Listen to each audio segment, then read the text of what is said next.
أذن للذين يقاتلون بأنهم ظلموا وإن الله على نصرهم لقدير.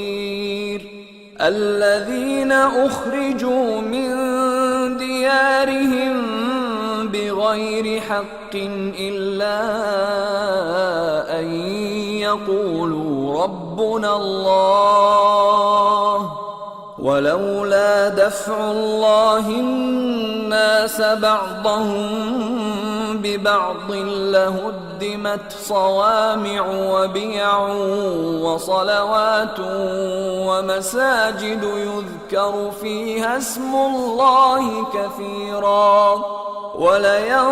ولينصرن الله من ينصره إن الله لقوي عزيز.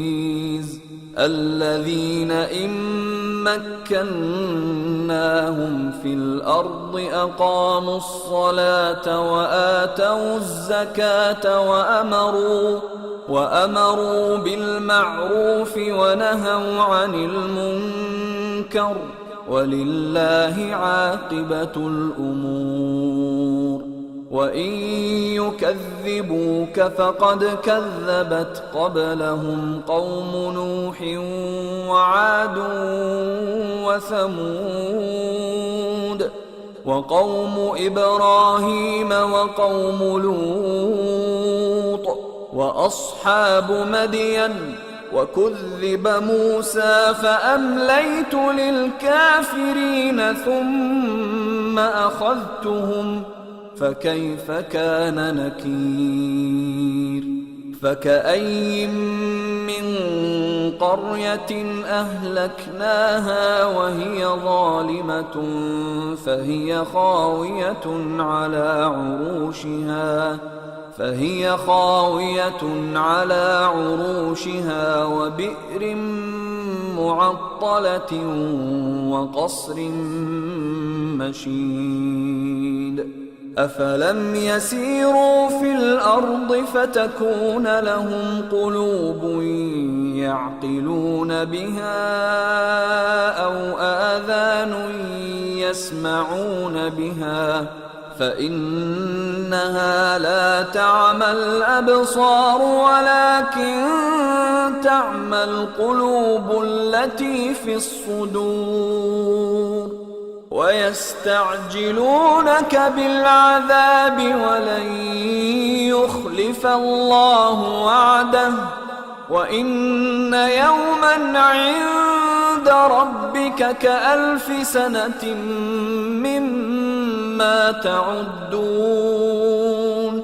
وكأي من قرية أمليت لها وهي ظالمة ثم أخذتها وإلي المصير. जिन मुसलमानों से खामखा लड़ाई की जाती है उनको इजाजत है कि वो भी लड़ें क्योंकि उन पर जुल्म हो रहा है और अल्लाह उनकी मदद करेगा, वो यकीनन उनकी मदद पर कादिर है। ये वो लोग हैं कि अपने घरों से नाहक निकाल दिए गए, इन्होंने कुछ कसूर नहीं किया। हां, ये कहते हैं कि हमारा परवरदिगार अल्लाह है, और अगर अल्लाह लोगों को एक दूसरे से न हटाता रहता तो खानकाहें और गिरजे और यहूदियों के इबादत खाने और मुसलमानों की मस्जिदें जिनमें अल्लाह का कसरत से जिक्र किया जाता है गिराई जा चुकी होती।